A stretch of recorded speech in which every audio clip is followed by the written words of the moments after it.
ઘાટ તરફ આપણી યાત્રા આગળ વધી રહી છે. રસ્તામાં રામઘાટ આવ્યું. અહીંયા દાઉજી રાસમાં યમુનાજીને ખેંચ્યા હતા એવો આ સ્થાન રામઘાટનો છે. આગળ ગોરે દાઉજીનું મંદિર આવ્યું. ગુંજાવન આવ્યું. આ એ સ્થાન છે. ગુંજાવનમાં સુંદર ગુંજાના વૃક્ષો થાય છે અને ગોપીજનો એ ગુંજા તોડીને ઠાકોરજી માટેની ગુંજામાળા સિદ્ધ કરે છે. એવું આ સુંદર ગુંજાવન છે. આ એ સ્થાન છે કે જ્યારે ગુસાઈજીએ પોતાના ત્રીજા લાલજી બાલકૃષ્ણ લાલજીને દ્વારકાધીશનું સ્વરૂપ સેવામાં પધરાવ્યું અને સેવામાં પધરાવ્યું. સેવા કરતા કરતા ગુસાઈજીના લાલજીને એવો મનોરથ થયો કે મારે ત્યાં દ્વારકાધીશની સેવા તો છે, પણ મારી ભાવના તો યુગલ સ્વરૂપની સેવા કરવાની છે, કે સ્વામીજી સહિત ઠાકોરજીની સેવા કરવાની છે. આવ્યા ગુસાઈજી પાસે, વિનંતી કરવા લાગ્યા કે કાકાજી મારી ઈચ્છા છે કે દ્વારકાધીશની સ્વામીજી સહિત સેવા કરો. ત્યારે ગુસાઈજીએ કહ્યું તમને જરૂર તમારા ઠાકોરજીના સ્વામીજી મળશે. બધે બહુ શોધ્યા પણ ક્યાંય મન લાગ્યું નહીં કે અમારા પ્રભુના સ્વામીજી નથી. એ ગુસાઈજીને પૂછ્યું કે મારા સ્વામીજી, મારા ઠાકોરજીના સ્વામીજી કયા, એ મને ખબર કઈ રીતે પડે? તો ગુસાઈજી એક કંકણ આપ્યું, કડું આપ્યું અને કહ્યું આ કડું પાસે રાખો. જે સ્વામીજીને આ કડું બરાબર આવી જાય એ તમારા દ્વારકાધીશના સ્વામીજી. તો આ કડું લઈને આખા બ્રજમાં બાલકૃષ્ણલાલજી ફરે છે કે કયા મારા ઠાકોરજીના સ્વામીજી, કયા મારા ઠાકોરજીના સ્વામીજી. અને ફરતા ફરતા ગુંજાવનમાં આવ્યા. એટલામાં ગુંજાવનમાં યમુનાજી છે અને યમુનાજીમાંથી સાક્ષાત યમુનાજી મૂર્તિમંત પ્રગટ થયા અને સામે આવીને કહ્યું લાવો મારું કડું આપો. અને કડું આપ્યું તો માપસર આવી ગયું અને દ્વારકાધીશના સ્વામીજી શ્રી યમુનાજી સ્વરૂપે વિરાજમાન થયા. આ બાલકૃષ્ણલાલજીનો મનોરથ શ્રી યમુનાજીએ પૂર્ણ કર્યો. આ એ સુંદર સ્થાન છે. આગળ આપણી પરિક્રમા આગળ ચાલી બ્રહ્મઘાટ પર આવ્યા. વત્સહરણ જ્યારે કર્યું અને વત્સહરણ કર્યું બ્રહ્માજી એ જ્યારે મોહનો નાશ કર્યો ઠાકોરજીએ અને અહીંયા આવીને બ્રહ્માજીએ પ્રભુની ક્ષમા માંગી. કારણ પરીક્ષા કરીને પ્રભુની વાછરડાને લઈ ગયા, સખાને લઈ ગયા, બ્રહ્મલોકમાં સુડાવી દીધા અને પ્રભુએ પોતે રૂપ ધારણ કરે. પણ બ્રહ્માજીને ભૂલ સમજાય ગઈ. શ્રેષ્ઠ વ્યક્તિ એ છે જેને પોતાની ભૂલ સમજાય છે. ભૂલો થાય એ બહુ સહજ છે. માણસ છે તો ભૂલો થાય, પણ માણસથી આગળ આપણે વૈષ્ણવ બન્યા તો ફરક એટલો કે માણસ ભૂલ કરે અને વૈષ્ણવ પોતાની સમજાયેલી ભૂલની ક્ષમા માંગે. બસ આ ફરક. સત્સંગ કર્યા પછી આટલી સમજણ આવી કે નહીં? ભૂલ થાય, આપણે જીવ છીએ, પણ ભૂલ થઈ હોય હરિ ગુરુ વૈષ્ણવ કોઈનો પણ અપરાધ થયો હોય, પણ જ્યારે વૈષ્ણવ તમે થયા ત્યારે વૈષ્ણવતાની વિશેષતા એ છે કે એને ભૂલ સમજાય છે અને ભૂલની ક્ષમા માંગે છે. અને દુનિયાનો સૌથી નિર્ધન માણસ એ છે કે જે ક્ષમા માંગવા આવ્યો અને એને માફી ન આપી શકે, એ સૌથી ગરીબ માણસ કહેવાય. દુનિયાનો સૌથી ગરીબ માણસ એ જે ક્ષમા ન આપી શકે. કોઈની ભૂલ થઈ, ક્ષમા માંગી, તમે વૈષ્ણવ છો, ક્ષમા આપી, એ તમારી વૈષ્ણવતા. તો બ્રહ્માજી પરીક્ષા કરે છે અને પ્રભુએ કહ્યું કે તમે ભલે પરીક્ષા કરી પણ એક કામ સારું કર્યું. પરીક્ષા કરી તો મારા વ્રજભક્તોના મનોરથો આપે પૂરા કર્યા. કારણ કે હું વાછરડું બન્યો, હું ગ્વાલ બન્યો અને ઘરે ઘરે જઈને વસ્યો. દરેક ગોપીને એમ થતું યશોદાજી જેવું સુખ અમને ક્યારે મળે? અને હું બાળક રૂપે બધાના ઘરે વસ્યો અને એટલા માટે યશોદાજી જેવું સુખ બધા વ્રજવાસીઓને મળ્યું. એ તો વ્રજભક્તોના મનોરથો પૂરા કર્યા. એટલે જ્યાં તારી ભૂલને હું ક્ષમા કરું છું. આ એ સ્થાન છે જેને બ્રહ્મઘાટ કહેવાય. આગળ ચીરઘાટ આવ્યું. આ ચીરઘાટ એ જગ્યા છે કે જ્યાં કુમારિકાઓએ કાત્યાયની વ્રત કર્યું હતું અને કાત્યાયની વ્રત કર્યું. સ્નાન કરવા માટે ગોપાંગનાઓ આવી સ્નાન કરી રહી છે અને સ્નાન કરતા કરતા વસ્ત્રો જ્યાં લટકાવ્યા હતા પ્રભુ પધાર્યા. વસ્ત્રો લઈને ઝાડ ઉપર બિરાજમાન થઈ ગયા. અમારો અંબર દેહો મુરારી. અને પ્રભુ ઉપર જેને વ્રતચર્યા કહીએ, સૂક્ષ્મ વાસનાઓને પરમાત્માએ વસ્ત્ર રૂપે હરી લીધી. દિવ્યતાનું ધ્યાન કર્યું. યમુનાજી દરેકના હૃદયમાં બિરાજી ગયા. હવે એમનો દેહ રાસ માટેનો અધિકારી બન્યો અને એટલા માટે ઠાકોરજીએ વચન આપ્યું એ શરદની રાત્રિ આવશે ત્યારે તમારા મનોરથોને પૂરા કરીશ. તો આ ચીરઘાટ એ સ્થાન છે જ્યાં કાત્યાયની દેવીનું પૂજન કરવા માટે વ્રજભક્તો આવતા અને કાત્યાયની દેવીનું અહીંયા મંદિર છે. ચીર કદંબ છે, જે કદંબ ઉપર ઠાકોરજી વસ્ત્ર લઈને ચડી ગયા હતા. ચીર બિહારીજીના દર્શન છે. ગુસાઈજીના બેઠકજી છે. 3 દિવસ સુધી ગુસાઈજી અહીં બિરાજ્યા છે અને શૃંગારસ મંડનના વ્રતચર્યાના પ્રસંગને અહીંયા ગુસાઈજીએ સુંદર રીતે આલેખિત કર્યું. અહીંયાથી આપણી પરિક્રમા આગળ ચાલી બચ્છવન તરફ આપણે બધા જઈ રહ્યા છે. વૈષ્ણવ પ્રેમથી ગામ કરી રહ્યા છે. પરિક્રમા આવી બચ્છવન અપભંશ છે. વત્સવન જ્યાં વાછરડાઓને બ્રહ્માજી હરી ગયા હતા એ આ વન જે ત્યાં આગળ ક્ષમા માંગી હતી. તો આ વત્સવનનું અપભ્રંશ થયું બચ્છવન. આ બચ્છવનમાં બ્રહ્માજી હર્યા. અગાસુરનો અહીં પરમાત્માએ ઉદ્ધાર કર્યો હતો. અગાસુર એવો વિકરાળ, અઘ એટલે પાપ, પાપરૂપ આસુર છે ભગવાન એનો ઉદ્ધાર કર્યો છે. મહાપ્રભુજીના બેઠકજી અહીંયા છે. અહીંયા બચ્છવનની ટેકરી પર કહેવાય છે કે ચોકરના વૃક્ષ નીચે શ્રી મહાપ્રભુજી બિરાજમાન થયા. ગુસાઈજીના બેઠકજી છે એમ કહેવાય છે. વેણુ ગીતના સુબોધનજી ઉપર ટિપ્પણી શ્રી ગુસાઈજી અહીંયા રચી છે. આગળ આપણી પરિક્રમા ચાલી વૃંદાવન તરફ. અહીંયા આગળ ભદ્રવન આવ્યું, ભાંડીરવન આવ્યું. ભાંડીરવનના પ્રલંબાસુરનો ભગવાને ઉદ્ધાર કર્યો હતો, બલદેવજી દ્વારા ઉદ્ધાર કરાવ્યો. આગળ અહીંયા મહાપ્રભુજીના બેઠકજી છે. આગળ શ્યામવન આવ્યું અને બીજોલી ગામ આવ્યું, માટ ગામ આવ્યું, જ્યાં ઠાકોરજીએ માટીના વાસણો ફોડ્યા હતા વ્રજભક્તોના. એ ગામનું નામ પડ્યું માટવન. અને ત્યાંથી આપણી પરિક્રમા આગળ ચાલી. વૈષ્ણવ પ્રેમથી ગાન કરવા લાગ્યા. વૃંદાવન જતા રસ્તામાં પરિક્રમા આપણી આગળ જતા જતા બેલવનમાં, આજે પણ વ્રજયાત્રા જયારે હોય ને ત્યારે બેલવનમાં ખીચડી ખેલ થાય, ખીચડીનો ઉત્સવ કરવામાં આવે. બધા વૈષ્ણવને ખીચડી મહાપ્રસાદ લેવામાં આવે. આ એ સ્થાન છે જે બેલવનમાં લક્ષ્મીજીએ જયારે નંદ મહોત્સવનો ધ્વનિ સાંભળ્યો વૈકુંઠમાં, અને નારદજી આવીને કહેવા લાગ્યા કે આપના પ્રભુ બ્રજમાં બાલક બનીને પ્રગટ થયા છે અને આટલા અવતારોના મેં દર્શન કર્યા, પણ આ વખતે જે પ્રભુએ સ્વરૂપ ધર્યું છે એવું તો ક્યારે ધર્યું નથી. એટલી પ્રશંસા કરી કે લક્ષ્મીજીને થયું લાવ હું દર્શન કરવા જાઉં. નારદજી કંઈક એવું કરો ને કે દર્શન મને થઈ જાય. ક્યાંક આગળથી ઠાકોરજીના દર્શન, ત્યાં તો વ્રજવાસીઓની એટલી ભીડ હશે, કંઈક એવું ગોઠવી આપો કે મને આગળથી દર્શન થાય. આપણે એની દર્શન કરવા જઈએ ત્યાં કોઈકને એવું ગોતીએ કે થોડું કંઈક એવું કરી આપો કે આગળથી દર્શન થઈ જાય. નારદજીને બોલાવ્યા અને કહ્યું કે કંઈક એવું ગોઠવો. અરે નારદજી કે આપના જેવી ભાગ્યશાળી બીજી કોણ સ્ત્રી હશે? કે કઈ ભાગ્યશાળી? એમાં કયું ભાગ્યશાળી કે આપ એકમાત્ર વિશ્વની એવી સ્ત્રી છો જે પોતાના પતિને પારણામાં ઝૂલતા જોવાની છે. આવું સૌભાગ્ય કોઈને મળ્યું છે? અરે એ પ્રભુ લાલન બનીને પ્રગટ થયા છે. ચાલો ચાલો દર્શન કરવા જઈએ. નારદજી કે ઉભારો ઉભારો, ત્યાં તો લક્ષ્મી સહસ્ત્ર લીલા વિસેવ્યમાન, ત્યાં રાણી બનીને જશો ને તો કોઈ ઘૂસવા નહીં દે, ત્યાં તો સેવક બનીને જશો તો જ પ્રવેશ કરવા મળશે. આ તો કૃષ્ણ ચરિત્ર છે, આ તો પુષ્ટિ પુરુષોત્તમ છે. અહીંયા જો રાણી બનીને જઈએ તો પ્રભુ લાભ ના આપે, અહીંયા તો સેવક બનીને જઈએ તો આપણે કાંઈ ન કર્યું હોય તોય લોકો આગળ આવીને ઉભા કરી દે. આ તો પુષ્ટિ પુરુષોત્તમની લીલા છે. તો શું કરું? ચાલો બેલવનમાં લઈ ગયા. બેલવનમાં લક્ષ્મીજીને કહ્યું આ રાણીનો વેશ કાઢો ને આ માલણનો વેશ પહેરી દો. માલણનો વેશ આપ્યો, માલણના વસ્ત્રો પહેર્યા, ફૂલના કંકણ, ફૂલના શૃંગાર ધર્યા, અને નારદજીએ હાથમાં ફૂલ ભરેલી છાપ આપી અને કહ્યું કે હવે આ ફૂલની છાપ લઈને જાઓ નંદાલયમાં. જે પૂછે કે કોણ છો તો કહેજો નંદ બાબાની માલણ છું. લક્ષ્મીજી જ્યાં પ્રવેશ કરવા જાય બધા વ્રજવાસીઓએ રોક્યા, કોણ છો, ક્યાં જાઓ છો? ગભરાયા લક્ષ્મીજી, અરે નંદ બાબાની માલણ છું, બંધન વાર બાંધવા જાઉં છું અને નંદ મહોત્સવની વધાઈ લેવા. અને બધાએ તો લક્ષ્મીજી નામ ઝોલી પકડાવી, જે શણગાર પહેર્યા હતા બધા લક્ષ્મીની ઝોલીમાં ભરી દીધા. લક્ષ્મીજી પોતાની ઝોલી જુએ, ગોપીઓને જુએ, ઝોલી જુએ, ગોપીઓને જુએ. મનમાં વિચાર કરે આ આખી દુનિયા મારી આગળ ઝોલી ફેલાવે, ધન્ય છે આ વ્રજાંગનાઓ જે લક્ષ્મીની ઝોલી ભરી દે છે. ધન્ય છે આ વ્રજવાસી. તો આ એ લીલા જ્યાં લક્ષ્મીજી બિરાજ્યા. અહીંયા લક્ષ્મીજીનું મંદિર છે અને મેળા ભરાય છે. લક્ષ્મીજીના મંદિરમાં દર્શન કર્યા. ગુસાઈજીની અહીંયા બેઠકજી છે. શૃંગાર સ્પંદનનો પુરુષોત્તમ ઉલ્લાસ નામનું પ્રકરણ ગુસાઈજી અહીંયા લખ્યું હતું. અહીંથી આપણી પરિક્રમા આગળ ચાલી. છઠ્ઠીકરા આવ્યા. સ્વામીજીના 6 સખીઓની કુંજ અહીંયા છે એટલે એને કહેવાય છઠ્ઠીકરા. અને હવે આવ્યું વૃંદાવન. અનેક ગામ વ્રજમાં છે પણ નંદ ગામ જેવું કોઈ ગામ નથી. બંસી બટસો બટ નહીં. અને વડ ઘણા, વટના ઝાડ ઘણા છે વ્રજમાં, પણ બંસી બટ જેવું કોઈ વટ નથી. ઓર કૃષ્ણ નામ સોના. અને દુનિયામાં ભગવાનના હજારો નામ છે પણ કૃષ્ણ જેવું નામ એકે બીજું નામ નથી. એમ અમારા વ્રજવાસીઓ ગાય છે. વૃંદાવન, વૃંદા એટલે તુલસી, તુલસીનું વન એટલે વૃંદાવન. રાધાજીના 16 નામોમાં એક એમનું નામ વૃંદા પણ છે, તો કે રાધાજીનું વન એ વૃંદાવન. અનેક અનેક અર્થો, અનેક અનેક ભાવ વૃંદાવન માટે તો છે.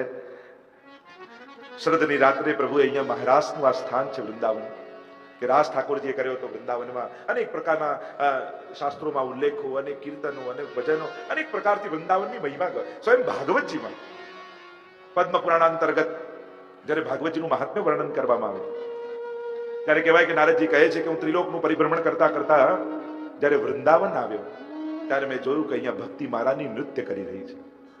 અહીંયા કણે કણમાં ઈશ્વર બિરાજમાન છે, પણ જ્ઞાન અને વૈરાગ્ય નામના પુત્રો અહીંયા વૃદ્ધ થયા છે. એવો પણ વૃંદાવનનો ઉલ્લેખ આવે છે. અનેક પ્રકારની ચર્ચાઓ કહેવાય છે કે આ તુલસીજીએ તપ અહીંયા કર્યું હતું. શાલિગ્રામજી રૂપ પ્રભુ પધાર્યા અને કહ્યું કે હવે હું તારો સ્વીકાર કરું છું. જ્યારે પણ શાલિગ્રામજી પર તુલસી પધરાવશે એના સઘળા મનોરથો પૂર્ણ થશે. જે પ્રબોધિની એકાદશીનો જે આપણે પ્રસંગ તુલસી વિવાહનો માની છે એની પણ કથા અહીંયા છે. અનેક અનેક પ્રકારની ગાથાઓ ગવાઈ છે. આ વૃંદાવનની ભૂમિ પરમ પાવન ભૂમિ છે. અહીંયા અક્રૂર ઘાટ આવ્યું. કૃષ્ણ બલરામજી મથુરા જતા હતા ત્યારે યમુનાજીમાં અક્રૂરજી સ્નાન કરવા પધારે અને જ્યાં જલની અંદર ગયા ને તો અંદર એમને પ્રભુના દર્શન થયા. પાછા જલ્દી બહાર નીકળે તો રથમાં બિરાજ્યા છે, પાછા અંદર જાય તો ચતુર્ભુજ નારાયણ રૂપે દેખાય, પાછા બહાર આવે તો કૃષ્ણ સ્વરૂપે દેખાય. ચકિત થઈ ગયા, બુદ્ધિ ભ્રમિત થઈ ગઈ. સમજાઈ ગયું કે આ કોઈ સાધારણ બાળક નથી, આ તો પૂર્ણ પુરુષોત્તમ છે. એ ઘાટ એ અક્રૂર ઘાટ છે. આગળ પરિક્રમા ચાલી, અહીંયા અક્રૂર બિહારજીનું મંદિર છે. કાલી ઘાટ આવ્યું, જેને કાલી દેહ કહેવામાં આવે. કાલી દેહ પર ખેલન આવ્યો છોટો સો કનૈયા, જે નાગદમન લીલાનું વર્ણન કરવામાં આવે છે કે ગેંદ લઈને ઠાકોરજી ખેલી રહ્યા છે અને કાલી દેહમાં ગેંદ ગઈ અને ઠાકોરજીને સખાઓ હટ કરવા લાગ્યા, કંઈ પણ કર અને ગેંદ લઈને આવ. અને ઠાકોરજી ઝાડ પર ચડ્યા ને કૂદકો માર્યો અને યુદ્ધ થયું છે કાલીએ નાગ સાથે. જે પ્રસિદ્ધ કથા છે એનો વિસ્તાર નથી કરતો. અને ગેંદ લઈને પ્રભુ બહાર પધાર્યા અને બધી જ નાગ પત્નીઓએ સુંદર સ્તુતિ કરી છે કે પ્રભુ આપ તો કૃપાળુ છો અને કૃપા જ કરતા આપ જાણો છો. એ આ સ્થાન કાલી દેહ જ્યાં કાલીએ નાગ રહેતો. આગળ યુગલ ઘાટ આવ્યું. બાકે બિહારીજીનું મંદિર વૃંદાવનમાં વિરાજે છે. બોલો બાકે બિહારી લાલ કી જય. ઘડી ઘડી ટેરો આવે ને ઘડી ઘડી ખુલે, ઘડી ઘડી ટેરો આવે ને ઘડી ઘડી ખુલે. ઘણા પૂછ્યા વારે ઘડીએ ટેરો શેનો બાકે બિહારીમાં આવે? તેવી પ્રાચીન કથા છે કે એકવાર એક ભક્ત આવ્યો, નિષ્કંચન સાધારણ ભક્ત, પણ એવો અનન્ય ભક્ત બાકે બિહારીજીનો. અને બાકે બિહારીજીના જ્યાં દર્શન ખુલ્યા અને એવો ટગર ટગર ટગર ટગર ટગર ટગર ઠાકોર સામે જોવા લાગ્યો કે પ્રભુ એનામાં મોહિત થઈ ગયા કે આના જેવો ભક્ત મને ક્યાં મળશે. અને જ્યાં એ ચાલ્યો ભક્ત તો બાકે બિહારીજી નિજ મંદિરની બહાર આવી એની પાછળ પાછળ જવા લાગ્યા. અને ત્યારથી બધાને પૂજારીઓને બીક લાગી ગઈ. આ તો પ્રભુ એવા ભક્ત મોહિત છે, ભક્તવશ છે કે કોઈ ધારી ધારીને જુએ તો એનામાં મોહિત થઈ જાય છે. એટલે હવેથી એવી પ્રથા રાખો કે ટગર ટગર કોઈને જોવા જ ન મળે. જ્યાં દર્શન કરે ત્યાં ટેરો આવે, જ્યાં દર્શન કરે ત્યાં ટેરો આવે, જ્યાં દર્શન કરે ત્યાં ટેરો આવે. અને એટલા માટે એવી પરંપરા બાકી બિહારીની. આગળ એવી અષ્ટમલાલજીનું અહીંયા મંદિર છે. એવી ગાથા પુષ્ટિ માર્ગમાં ગાવામાં આવે છે કે જલગરિયાજી રહેતા, તુલસીદાસજી સારસ્વત બ્રાહ્મણ હતા અને સાથે લાલજીઓ સાથે ખેલે, નાના બાળકો અને એમની સાથે ખેલે. અને ગુસાઈજી એ બાળક ઉપર એટલો પ્રેમ રાખતા, એ સારસ્વત બ્રાહ્મણ એવા વિશુદ્ધ અને એવા પરમ પવિત્ર હતા. ગુસાઈજીને એમના માટે બાલ ભાવ આવે. કોઈ એક દિવસે ગુસાઈજી એમને ગોદમાં લઈ લીધા તો કોઈ વૈષ્ણવ આવીને પૂછ્યું, જયરાજ આ કોણ છે, આ બાળક કોણ છે? ગુસાઈજી કહ્યું, આ અમારા 8મા લાલજી છે. અને આમ એમને અષ્ટમ લાલજીનું સ્થાન આપ્યું ગુસાઈજીએ. અને જ્યારે સાતે લાલજીઓને 7 સ્વરૂપ પધરાવ્યા ત્યારે આપણે કહ્યું કે મારા પર પણ કૃપા કરો. ત્યારે ગુસાઈજીએ ગોપીનાથજીનું સ્વરૂપ એમના માથે પધરાવી દીધું, જે આજે પણ વૃંદાવનમાં વિરાજે છે. એમના વંશજો પણ આજે છે.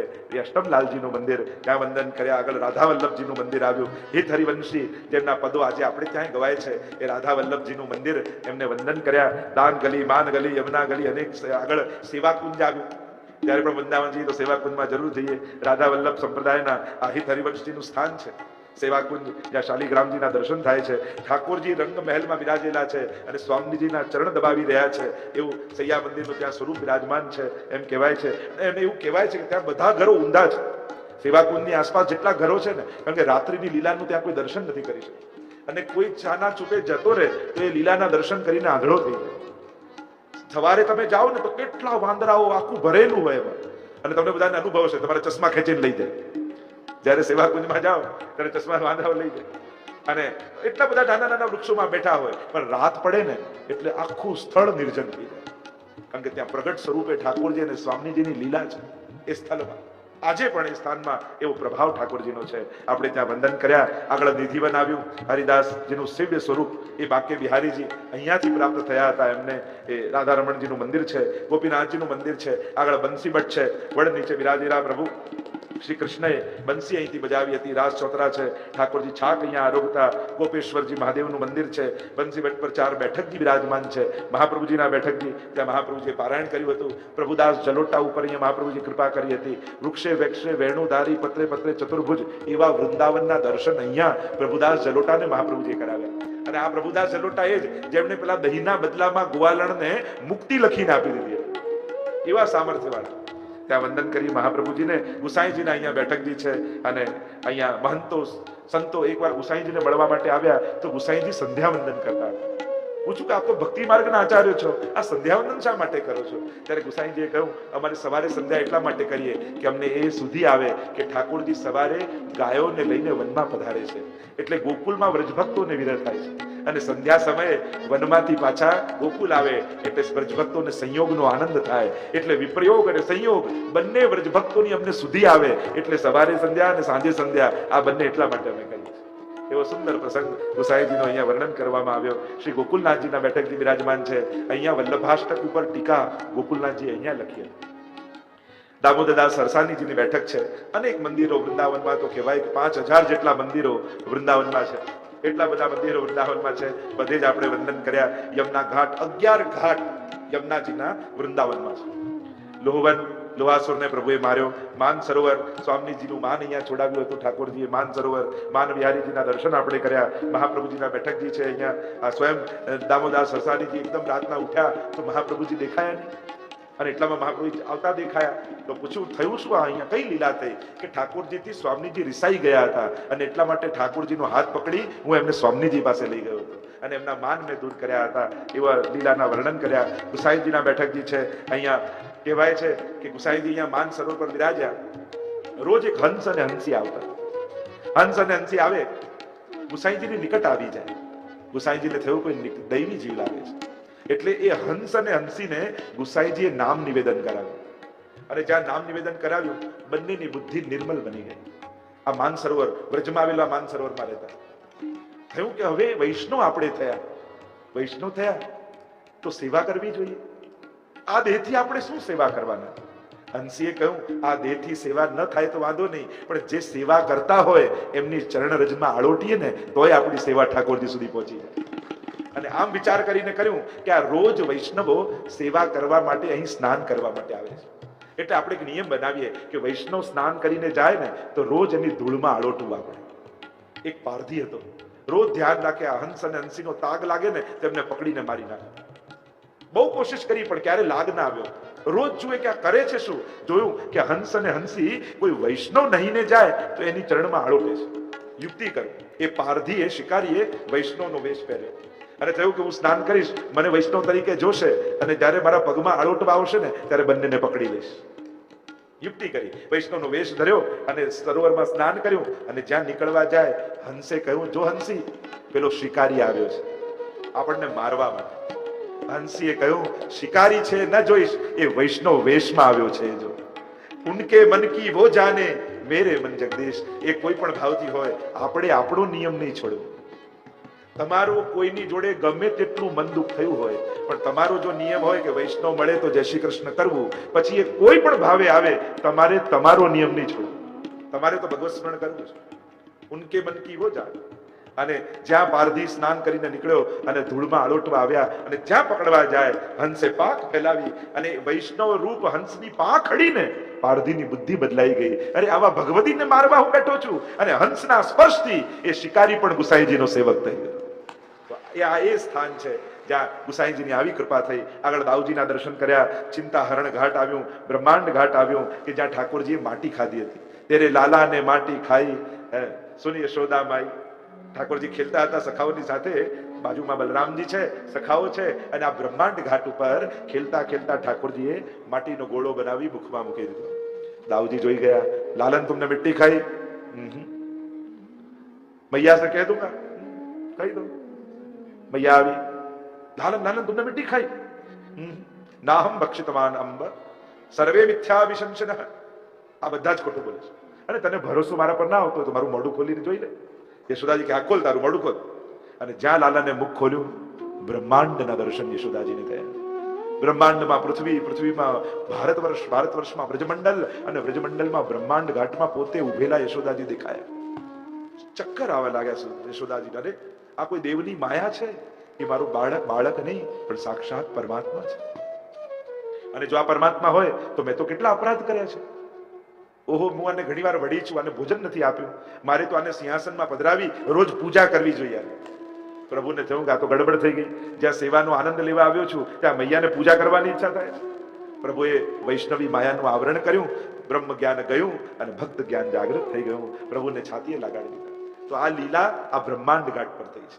તો ત્યાં પ્રભુને વંદન કરીએ. ત્યાંથી પરિક્રમા આપણી આગળ ચાલી, મહાવનમાં આવ્યા.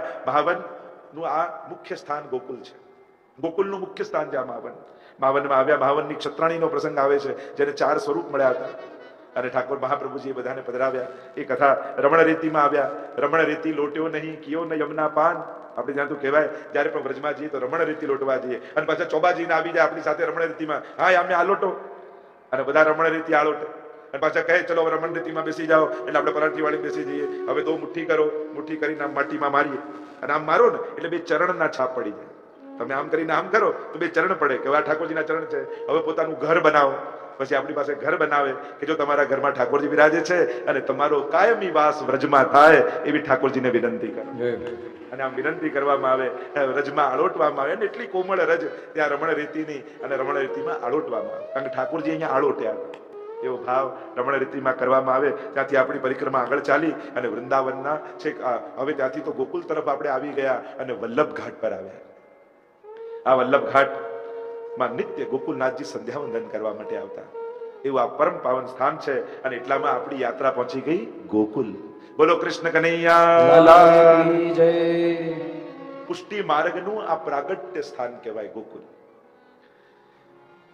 કીર્તિજીનું પિયર છે એમ કહેવાય. જેમ ગોકુલ પહેલા રાવલ એ કીર્તિજીનું પિયર કહેવાય. રાવલ આવ્યું અને રાધાજીનું મોસાળ.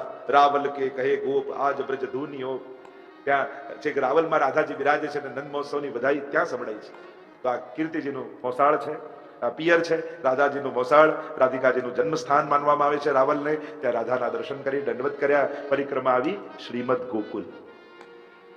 પુષ્ટિ માર્ગની પ્રાગટ્ય સ્થળી જે શ્રીમદ ગોકુલ છે. એમ તો 4 ગોકુલ માનવામાં આવે છે. એક આ જે શ્રીમદ ગોકુલ છે અત્યારે જ્યાં ગોકુલ છે, બીજું મહાવનને ગોકુલ કહેવામાં આવે, ત્રીજું ગ્વાલ પોખરા જે કહ્યું એને ગોકુલ માનવામાં આવે, ચોથું નંદગાંવને ગોકુલ માનવામાં આવે. આમાં આ 4 સ્થળ ગોકુલ તરીકે પ્રસિદ્ધ છે. ગો એટલે ઇન્દ્રિયો, કુલ એટલે સમુદાય. ગોકુલ કયું? આ દેહ જ આપણું ગોકુલ છે અને એમાં ઠાકોરજીનો નંદ મહોત્સવ થવો જોઈએ. એના હૃદયમાં આમાં ઠાકોરજી પ્રગટે એ સાચા અર્થમાં નંદ મહોત્સવ થયો કહેવાય. ગોકુલના અનેક અર્થો કયા છે, અનેક ભાવ કયા છે. જેમ વૃંદાવન માટે કહ્યું ને, એક પલક જો રહીએ વૃંદાવન, એક પલક જો રહીએ શ્રીમદ ગોકુલ. ગુસાઈજીએ તો શ્રીમદ ગોકુલ સર્વસ્વ, ગોકુલાષ્ટક આખું લખ્યું છે કે શ્રીમદ ગોકુલ એ સર્વસ્વ છે. ગોકુલ એ પુષ્ટિ ભક્તિનું હાર્દ છે, પુષ્ટિ માર્ગનું ઉત્પત્તિ સ્થાન છે, પ્રાગટ્ય સ્થળ છે. કારણ કે અહીંયા તો ઠાકોરજીએ પ્રગટ થઈને બ્રહ્મ સંબંધના દાન કર્યા. અને એટલા માટે શ્રી ગુસાઈજી પ્રભુ ચરણને ગોકુલ અતિશય પ્રિય છે. શ્રી ગુસાઈજી અહીંયા નિવાસ કરે છે.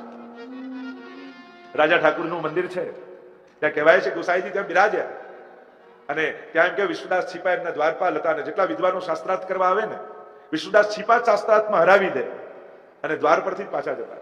અનેક પ્રસંગો ગોકુલમાં ગુસાઈજીની જીવન ચરિત્રમાં આવે છે. આ ગોકુલમાં મહાપ્રભુજીના 4 બેઠકજી, ગુસાઈજીના 3 બેઠકજી, ગિરધરજીના બેઠકજી, બાલકૃષ્ણલાલજીના બેઠકજી, ગોકુલનાથજીના બેઠકજી, રઘુનાથજીના બેઠકજી, ઘનશ્યામલાલજીના બેઠકજી, હરિરાયજીના બેઠકજી અને દામોદરદાસ સરસાનીના બેઠક. આટલા બેઠકજી શ્રીમદ ગોકુલમાં બિરાજમાન છે. આ શ્રીમદ ગોકુલમાં પુષ્ટિ માર્ગની અનેક વિધ લીલાઓ છે. મહાપ્રભુજીના બેઠકજી એક તો ગોવિંદ ઘાટ ઉપર છે, છોકરના વૃક્ષ નીચે. શ્રી મહાપ્રભુજી જયારે બ્રજમાં પધાર્યા, દમલાજી સાથે છે. ઠકરાણી ત્રીજનો દિવસ છે. સુંદર શ્રી યમુનાજીની શોભા દેખાઈ રહી છે.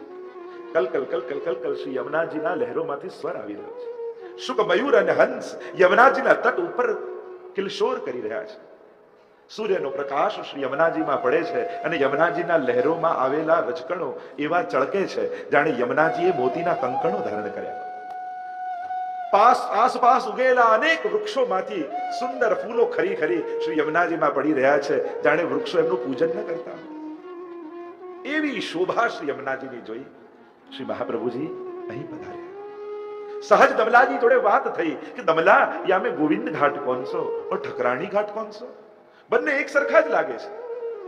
અને જ્યાં સહજ પ્રશ્ન કર્યો એટલામાં જ યમુનાજીમાં ભ્રમરો પડવા લાગ્યા અને 16 વર્ષ યુવતી સ્વરૂપ શ્યામ સુંદર શ્રી યમને મહારાણી કી જય. સાક્ષાત શ્રી યમુનાજી પ્રગટ થયા. હાથમાં કમળની છડી લઈને યમુનાજી પધાર્યા અને મહાપ્રભુજીને બતાવ્યું, આ ગોવિંદ ઘાટ છે, આ ઠકરાણી ઘાટ છે. અને આ ઘાટ ઉપર ઠાડેલા શ્રી મહાપ્રભુજીએ જ્યાં સાક્ષાત યમુનાજીના દર્શન કર્યા, ત્યારે એમના મુખારવિંદમાંથી યમુનાષ્ટક પ્રગટ થઈ ગયા.